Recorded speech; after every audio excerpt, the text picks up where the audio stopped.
Sa pagsisimula ng pelikula, sa lugar ng Sicily, makikilala natin si Lorenzo Vitale, kasama ang kanyang apo habang nagmamaneho siya papunta sa isang malawak na taniman ng winery. Sinabi niya sa kanyang apo na manatili sa sasakyan at papasok siya sa loob ng bahay.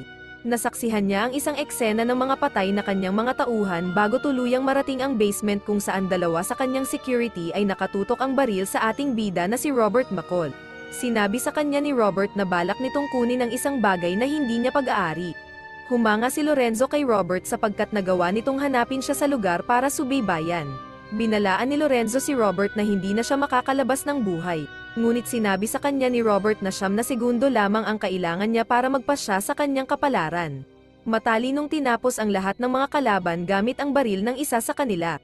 Si Lorenzo ay brutal na binaril din ni Robert para makuha ang susi sa vault ng winery at mabawi ang pera na ninakaw nito sa isang cyber heist. Sa paglabas ni Robert nasa sasakyan pa ang apo ni Vitale, kung saan nabaril siya nito sa likod. Nagpapatuloy ang eksena sa barko na nakasakay ang sasakyan ni Robert at nakarating sa isang gilid ng kalsada kung saan nakita siya ni Gio Benucci, isang local police sa lugar ng Altomonte. Sa pagkakataong ito, sugatan si Robert dahil sa natamong sugat sa pagbaril sa kanya ng bata sa likod. Dinala ni Benucci si Robert sa doktor ng bayan na si Enzo Aricio, upang gamutin. Sa paggising niya, nagtanong sa kanya ang doktor kung ang tinulungan ba niya ay isang masama o mabuting tao. Tugon ni Robert, hindi niya alam. Inalagaan siya ni Enzo ng ilang araw at sa pangatlong araw, nang si Robert ay malakas na at nagpas siyang bumaba sa paligid ng bayan at nakarating sa cafeteria. Tulad ng nakasanayan ni Robert, palagi siyang may dalang kutsara at isang malinis na table napkin.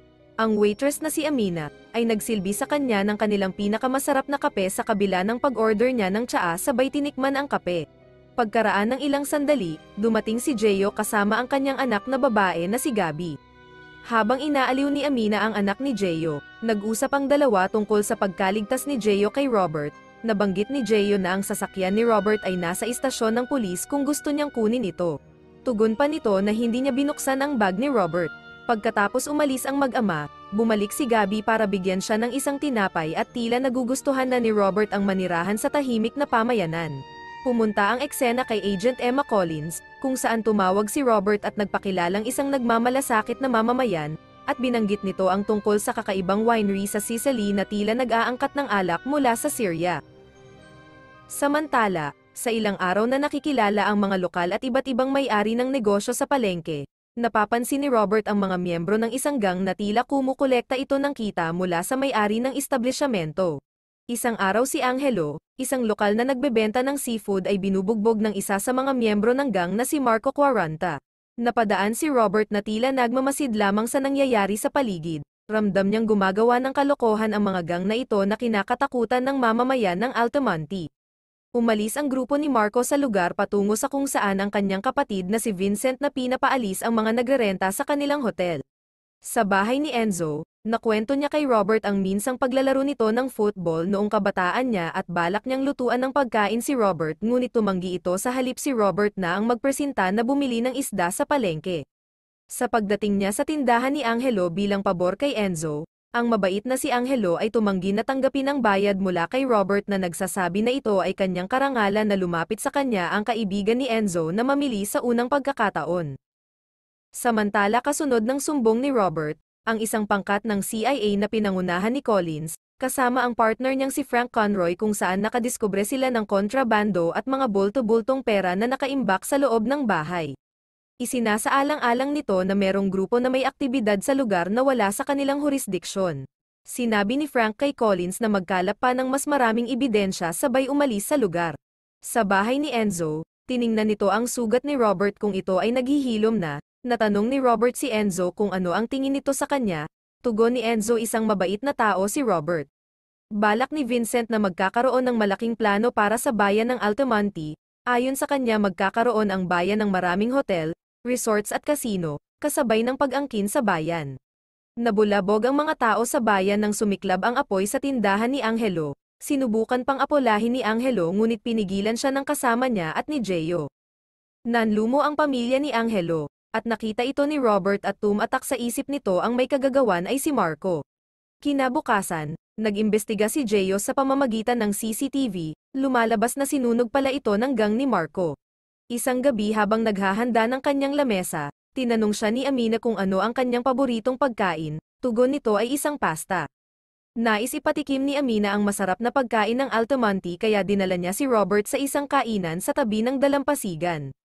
Sa mga sumusunod na araw, mapayapang namumuhay ang mamamayan ng Altamonte, gusto pang makilala ng husto ni Robert ang mga taga-Altamonte. Nang si Robert ay nasa cafeteria ni Amina, may isang babae na tila kilala siya na gustong makipaglitrato sa kanya. Lumalabas na si Collins ang babae, napagtanto ni Robert na siya ang kausap nito sa telepono kung saan nagtip siya ng impormasyon sa winery. Natanong ni Collins kung may kinalaman ba si Robert sa pagpatay sa mga tao sa winery, sabay tugon ni Robert na hindi niya magagawa iyon. Sa kabila ng pagtanggi ni Robert, umalis si Collins na bigong malaman na may kinalaman si Robert sa pagpatay. Samantala, pinuntahan ni Gio si Gabby sa paaralan upang sunduin ngunit may biglang tumawag sa kanyang telepono na nagsasabing mas maaga umuwi si Gabby. Natanong nito ang guro ng bata at sinabi nito sa kanya na kanina pa umalis ang anak niya, kaya dali-daling umuwi si Gio upang hanapin naman ang kanyang asawa. Gayunpaman, pagdating niya sa bahay, hawak na ni Marco ang anak at asawa niya, binugbog siya ni Marco sa kadahilan ng huwag manggialam sa kanilang ginagawa. Binantaan ni Marco si Gio na itigil na ang pag-imbestiga sa kanila, kung hindi may mangyayaring masama sa kanyang pamilya. Umalis ang grupo ni Marco na nakahandusay si Gio. Sa araw na iyon, nakita ni Robert si Gio na may sugat ang ulo nito, kaya natanong niya si Enzo kung ano ang nangyari kay Gio. Pinaliwanag ni Enzo ang dahilan kung saan palagi ang may gumugulo sa bayan at ito ang grupo ni Marco. Gayunpaman, napagtanto ni Robert na isang gang ang naghahari sa lugar.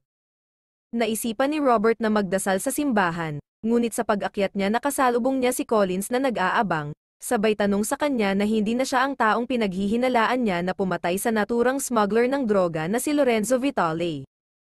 Kinagabihan, habang nasa isang kainan si Gio kasama ang kanyang pamilya nang dumating ang grupo ni Marco at kumprontahin si Gio sa hiling nitong bangka para sa mga alapores nito. Nakita ito ni Robert at lumapit si Marco sa kanya na nagsabing huwag mangaialam sa kanyang monkey business. Ngunit sinabi ni Robert na tigilan na ang kanyang kalokohan sabay kuha sa kamay nito, namilipit si Marco sa ginawa ni Robert dahilan para mapaalis ang grupo ni Marco. Sa kasunod na eksena, isa-isang pinatumba ni Robert ang gang ni Marco hanggang sa huling hininga ni Marco, naubos silang lahat ni Robert na walang kahirap-hirap at umalis sa lugar na parang walang nangyari. Kinabukasan, nag-imbestiga si Gio kasama ang mga kabaro nito sa mga bangkay ni na Marco kung saan nakakita sila ng droga sa sasakyan nito, nangangahulugan lamang na nakapasok na ang mga dealer ng droga sa bayan. Samantala, sa Naples kung saan namalagi si Collins, tumawag sa kanya si Frank para ibalita sa kanya ang nangyaring pagbomba sa istasyon ng tren sa Roma. Napag-alaman nito na ang ginamit na pera sa pagbobomba ay nanggaling sa nakumpiska nilang kontrabando sa Sicily. Tugon ni Collins kakalap pa siya ng mas maraming impormasyon tungkol sa naturang pag-atake. Nakipagkita si Collins sa Chief of Police na si Barilla, at nakipagtulungan dito kung saan inalam niya sa nakakulong na terorista ang iba pang lokasyon ng grupo nito. Pagkatapos nito, nakipagkita si Barilla kay Vincent kung saan sinabi niya kay Vincent ang naturang pag-imbestiga ni Collins tungkol sa kalakaran at nangyayaring gulo sa kanilang bansa. Nagmungkahi siya kay Vincent na tigilan na ang masamang aktibidad nito. Dahil sa sinabi ni Barilla, nagalit si Vincent at sinabi sa kanya na siya na ang bahala sa babae, at alamin nito kung sino ang pumatay sa kanyang kapatid na si Marco. Kasabay nito pinutol ni Vincent ang kamay nito at sinabihan na sundin na lamang ang utos at mensahe nito. Nalaman ni Collins ang nangyari sa Chief of Police, kaya pupuntahan niya ito sa ospital. Tumawag sa kanya si Robert para balaan ito kung saan hindi terorista ang may pakana, kundi ang sindikatong tinatawag na Camorra. Nang pasakay na si Collins sa sasakyan, bigla itong sumabog dahilan para masugatan siya at dinala sa ospital. Pinuntahan ni Frank si Collins sa ospital at sinabi sa kanya ni Collins na hindi terorista ang may gawa, kundi ang sindikatong Camorra. Sa gabing iyon, dumating si Vincent sa Altamonte upang ipaalam sa mamamayan nito, at hawak niya si Gio. Binalaan niya ang mga taga-Altamonte na ilabas ang taong pumatay sa kanyang kapatid, nabaril niya ang tainga ni Gio dahilan para lumabas si Robert. Inamin ni Robert na siya ang pumatay kay Marco at sinabi nito sa kanya na kailangan niya ng kapayapaan, ngunit ang kapatid nito na si Marco ay masyadong arogante, kaya niya ito napatay. Babarilin na sana ni Vincent si Robert nang biglang nagpaputok si Enzo dahilan para magaya din siya na ilang residente, at ganap na natakot si Vincent sa banta ng mga taga-Altamonte sa pamamagitan ng pagkuha ng video. Umalis ang grupo ni Vincent, at sinabi nito na babalikan niya si Robert, ngunit ang ating bida ay alam na kung ano ang gagawin. Lingid sa kaalaman ni Vincent may plano na si Robert sa kanila. Sa bahay ni Vincent, napag-usapan nila ang tungkol kay Robert, kung saan ito nanggaling o ano ang katayuan nito, kahit ang kakilala nila sa mga ahensya ng gobyerno ay walang nalalaman kay Robert, kaya nagpasya si Vincent na kailangan mapatay nila si Robert kinabukasan ng umaga. Sa susunod na eksena, tumunog ang kotse sa labas, naalarma ang bantay ngunit wala siyang nakita, sa akala niya wala lang ito ngunit sinunggaban siya sa likod ng misteryosong lalaki. Isa-isa nitong pinatumba ang mga bantay ni Vincent gamit ang kanyang abilidad sa pagpatay, nagawa pa nitong alisin ang ilaw ng bahay para mabilis niyang maundayan ng saksak ang mga kalaban. Napansin ni Vincent na tila may dugo na dumadaloy sa itaas ng kanyang higaan, at biglang bumagsak si Simone mula sa itaas. Nagsisimula ng matakot si Vincent, habang hawak ang baril nito. Kalaunan na pag-alaman na si Robert ang misteryosong lalaki na nanloob sa bahay ni Vincent, at hawak na siya nito, at tila ginawa siyang kaawa-awa ni Robert, hanggang sa mamatay si Vincent sa isang kalye. Kinabukasan, dinalaw ni Robert si Collins sa ospital na nagpasalamat kay Robert sa pagligtas sa kanya sa pamamagitan ng pagtawag. Lumalabas na si Robert ay hindi masamang tao. Nais lamang nito na ibalik ang pera sa nagngangalang Greg Dyer, isang retirado na ninakaw ang pensyon sa isang cyber attack. Napagtanto ni Collins na sinundan ni Robert ang bakas ng mga attacker hanggang sa makarating siya sa Sicily kung saan doon niya napatay ang mga ito kasama na si Lorenzo Vitale, at kinuha ang susi ng vault upang kunin ang sapat na pera para kay Dyer. Pagkalipas ng ilang araw, pinuntahan ni Collins si Greg Dyer sa bahay nito, at iniabot ang bag na naglalaman ng pera na para sa kanya. Tinanong ni Dyer kung paano ito nakuha ni Collins, ngunit tumanggi siyang pangalanan ang nagsauli nito. Laking pasasalamat ng mag-asawa sa natanggap na pera. Samantala, sa opisina ni Collins, dumating si Frank upang iabot sa kanya ang isang envelope na nagmula kay Robert, at naglalaman ng diary ng kanyang ina. Sa pagtatapos ng pelikula, makikita natin si Robert McCall na nagdiriwang kasama ang mga mamamayan ng Altamonte sa pagkapanalo sa palarong football.